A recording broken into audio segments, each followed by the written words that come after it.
Magandang araw kaibigan! Tuloy po kayo sa Felicidad's Channel. Sa mga kwento ng buhay at pag-ibig na hinalukay sa natatagong baul ni Felicidad. Pero bago po tayo magpatuloy, huwag niyo pong kalilimutan na i-like ang video, i-subscribe ang channel, at i-click ang notification bell para lagi kayong updated sa mga parating pa na upload.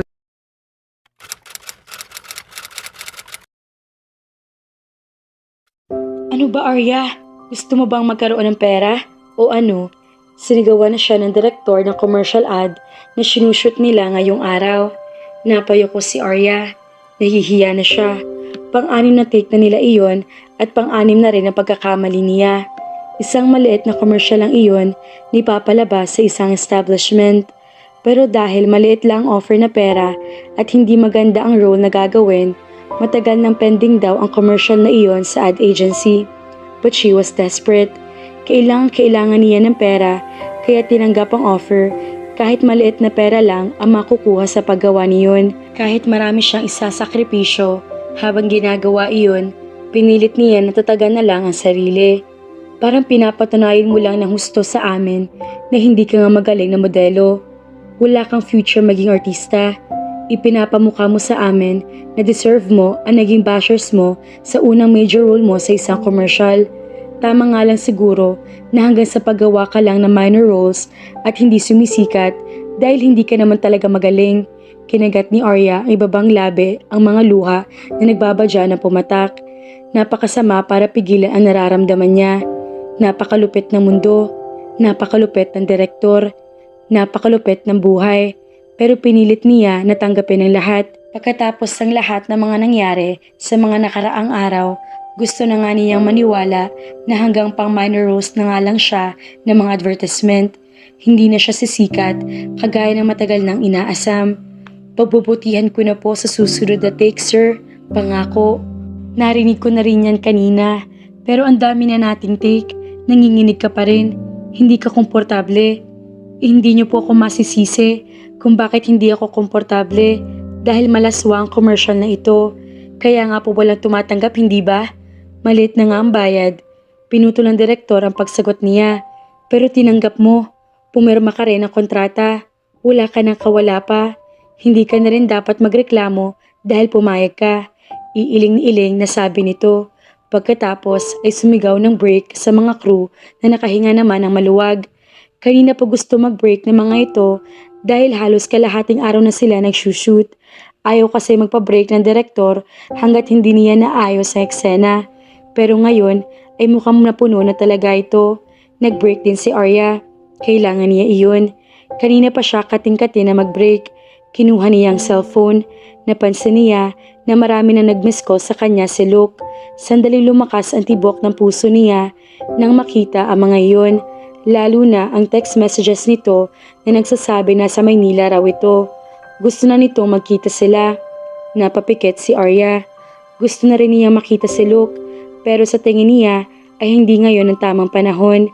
Hindi niya gustong malaman ng binata ang ginagawa at ang lagay niya. Kahit nga kay Melvin ay hindi niya sinasabi iyon. Binaliwala muna niya ang mga text at tawag ni Luke. Mas inuna niya ang priority. Tinawagan niya si Melvin at tinanong kung anong kalagayan ni Nanay Nelly. Ganoon pa rin siya, hindi pa rin nagigising, hindi pa rin masabi ng doktor kung hanggang kailan siya magkakaganito. Natatakot na ako, Arya. Nanghina si Arya pero pinilit na tinatagan ang loob. 3 araw na nakalilipas mula nang dalhin nila si Nanay Nelly sa ospital sa biglang pagkahimatay nito. Ang sabi ng mga doktor ay nagkaroon ang matandang babae na bigla ang atake sa puso. Sa tindi niyon ay nakomatose ito. Hanggang ngayon ay hindi pa rin nagigising si Nanay Nelly. Kagaya ni Melvin ay takot na takot din si Arya. Nagsisimula na silang kulitin ng ospital tungkol sa pagbabayad ng bills. Hindi sila mayaman at halos wala silang ipon ni Melvin. Kahit down payment lang hinihingi sa kanila ng ospital ay mahirap pa rin nabuuin ang ganoong halaga.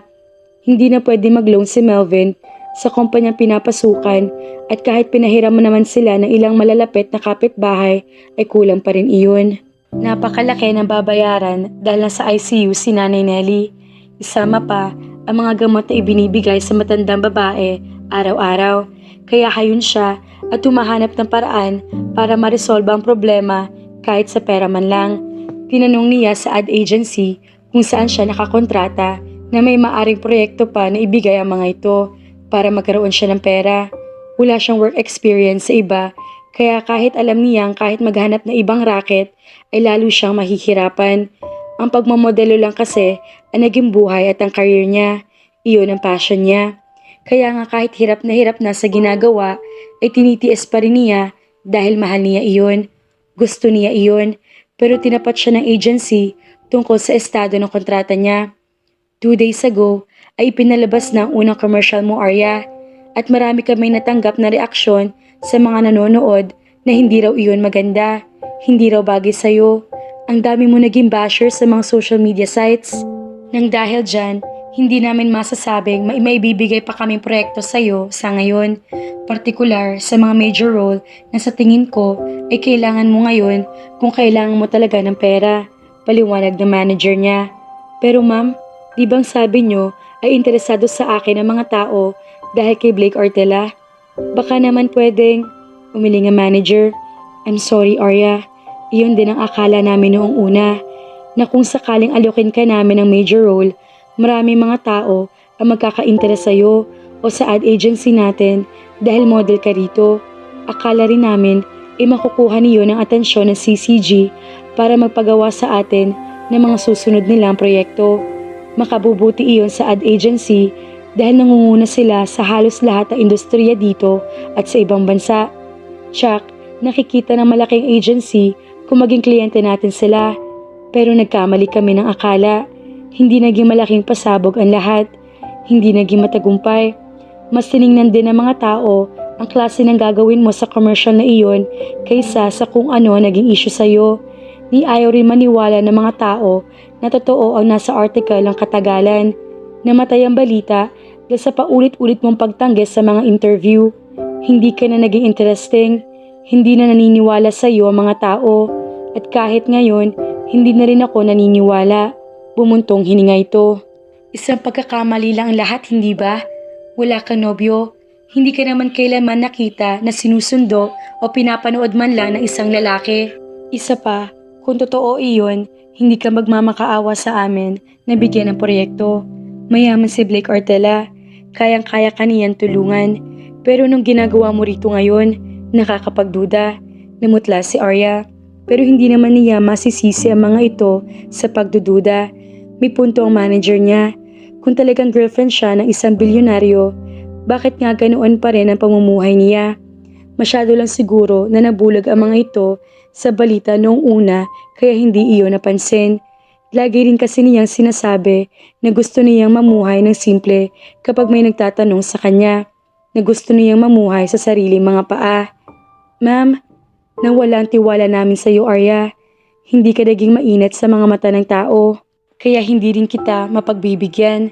And I'm sorry, because business is business. Pero kung nangangailangan ka talaga, may maaari akong ibigay sa iyo. Maliit nga lang ang makukuha mo, pero nangangailangan ka ngayon. Kaya kahit maliit na halaga, alam kong pwede mong patulan. Inalok na manager ni Arya ng maliit na commercial na iyon tungkol sa isang motel. Tanging sa lobby lang ng establishment, ipapalabas sa commercial. Pero dahil sa masamang klase iyon ng negosyo, malaswa ang role. Maliit lang din ang halaga na gustong ibigay ng kumpanya, kaya walang pumapatol sa mga inaalok na modelo. Mayayaman ang mga kasamahan niya roon, kaya hindi pagpapalit ang dangal sa maliit na halaga lang. Pero dahil gipit, pinatuloy niya ang alok. Malaking utang ng loob niya kay Nanay Nelly, kaya nararapat lang na gawin niya ang lahat para maging offer maayos ang kalagayan nito. Pinatulan niya ang lahat para sa ikaayos ng lahat. Ibibigay niya ang para sa kagagaling na matandang babae. Pero dahil alam na maraming hindi papayag sa paraan niya, isinekreto niya iyon sa mga taong malalapit sa kanya. Gagaling si Nanay Melvin, huwag kang matakot. Pagkatapos itong shoot ko, dediretso ko dyan. Kailangan mo rin na magpahinga. Huwag mo pa kaisipin ang lahat. Gagawa tayo ng ibang paraan para gumaling siya. Kagabi ay bantay si Arya kay Nanay Nelly. Sinamahan niya si Melvin dahil day off nito kinabukasan. Pero kahit ganoon, mahirap matulog sa ospital. lalo na at mas pinili ng binata na hindi matulog para bantayan siya habang nagpapahinga. Gusto kong umasa, pero sa ngayon ay tila nawawala na yon. Kailangan kita dito, Arya. Ang hirap-hirap. Puno ng sakit ang boses ni Melvin. Magiging maayos din ang lahat. Pagpapanatag niya rito at maya-maya ay tinapos na ang tawag. Eksaktong pagkatapos niyon ay ang pagtawag ni Luke. Alangan pa siya na sagutin ang tawag pero ginawa rin niya sa huli. "Where are you?" Naramdaman agad ni Arya ang kasabikan sa tinig ni Luke nang sagutin niya ang tawag nito. Nagustuhan niya iyon. Dapat ay maging masaya rin siya pero kagaya ng pag-aalangan sa pagsagot sa tawag, nag-alangan siya na sumagot sa tanong ng binata. Miss na niya si Luke. Mas lumala pa ang pagka-miss niya sa binata dahil pilit niyang iniiwasan na makipag-usap na matagal dito dahil ayaw niya mahalata nito na may problema siya. Nasa ibang lugar pa naman ito. Hindi niya gusto na habang nagluluksa ang binata at ang mga kaibigan nito dahil sa pagkamatay ng isang kamag-anak ay mag-aalala pa ito sa kalagayan niya. Kaya pinipilit niyang iwasan ang mga tawag nito o kung sinasagot man, sandali lang iyon. Natatakot siyang madulas sa kung anong sitwasyon niya sa ngayon. "Nasa trabaho ako ngayon," sagot niya. Umaasa si Arya na kagaya ng dati, hindi siya iistorboin ng binata kapag sinabing abala siya sa career. "Okay, sorry for disturbing you, but can I pick you up after work?" Hopeful na tanong nito. Hindi pwede eh. May lakad kasi kami mamaya." Gustuhin man niya na makita si Luke ngayon, nakabalik na ito, hindi rin naman pwede. Bukod sa gustong itago ang problema dahil ayaw niyang alalahanin siya nito at ang pamilya, kailangan din talaga siya ni Melvin. "I see," naramdaman ni Arya ang tila galit sa boses ng binata. Akmang tatapusin na niya ang tawag dahil napansin na nagsisimula ng bumalik uli ang mga tao sa set na magtanong si Luke. "Kung ganun, pwede ba kitang mabisita ngayon sa trabaho mo? You are a model. Pwedeng manood ng mga shooting mo. I just really want to see you because I miss..." Look, wag muna talaga sa ngayon. Sa ibang araw na lang dahil..." Akmang magsasalita pa si Arya na makitang sinisilip na siya ng direktor. Nagtaas pa ito ng isang kilay. Nagtaas siya ng isang kamay para iparating na humihingi siya na kaunting sandali para umiling ito. "Ang pangit na nga ng performance mo, nagpapahintay ka pa. Get back to work," sigaw pa ng direktor. "What was that?" Mukhang narinig ni Luke ang sinabi ng direktor sa kabilang linya kaya nataranta si Arya. Sinubukan niya magpaliwanag sa binata. "Tinatawag na ako ni Direk.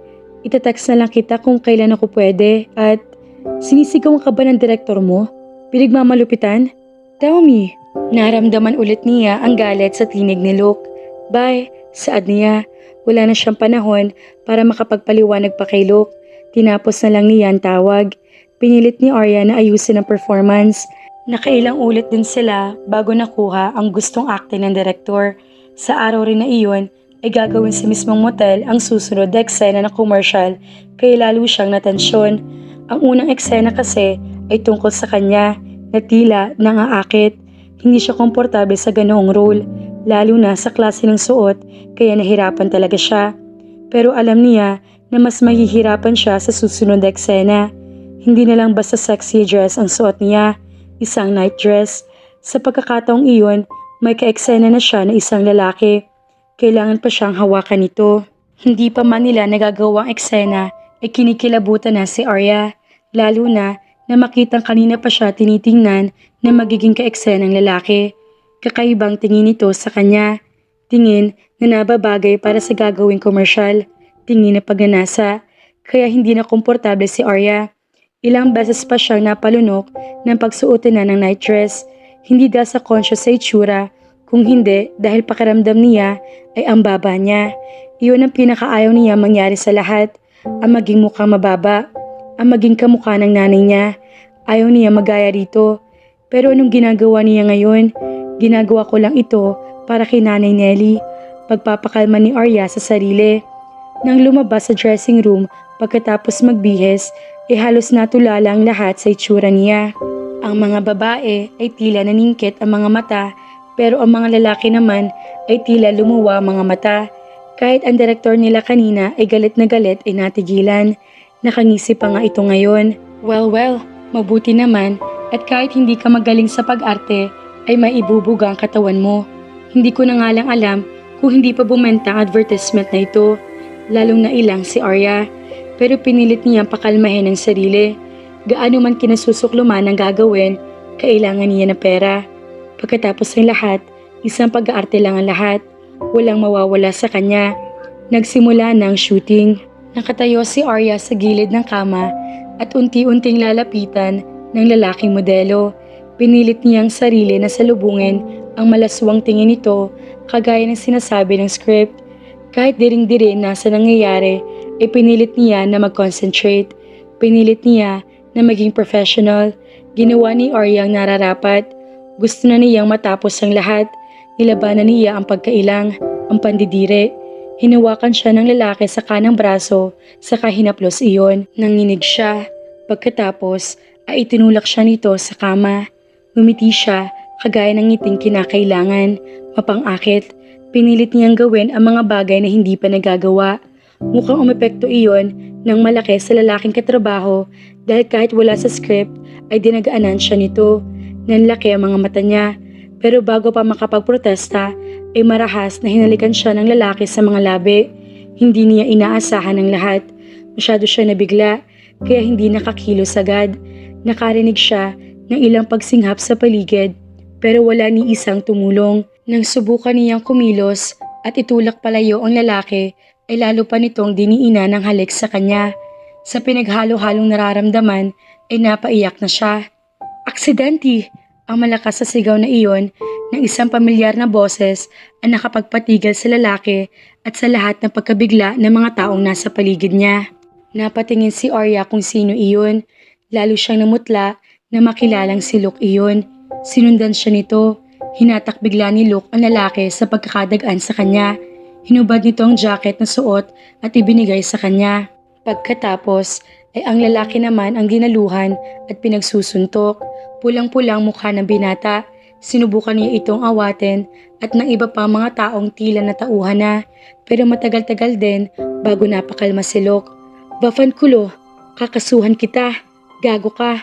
Dinuro pa ni Luke ang lalaking modelo. Pagkatapos ay tumingin sa kanya at tinanong kung sino ang direktor niya. Ayaw sana sagutin iyon ni Arya. Pero nang sumigaw ang binata sa pag-ulit ng tanong ay napilitan siya. Nilapitan ni Arya ang direktor at sa gulat ng lahat, kagaya ng lalaking modelo, ay binigyan din ito ng binata na magkabilang suntok sa panga. For shouting at my girl and for not saying cut even though you clearly knew what was happening in front of you. Pagkatapos niyon ay halos kalat ka rin siya ng binata palabas ng building. Masyado namang intense ang eksena, mga kafelisidad. Mabuti na lang dumating si Luke para iligtas ang ating model sa kamay ng mapagsamantalang tao. Kaya lang, Chuck, magagalit si Luke kay Arya. Sana naman maunawaan ni Luke na trabaho lamang ang ginagawa ni Arya para sa ina-inahang may sakit. Kaya naman, abangan.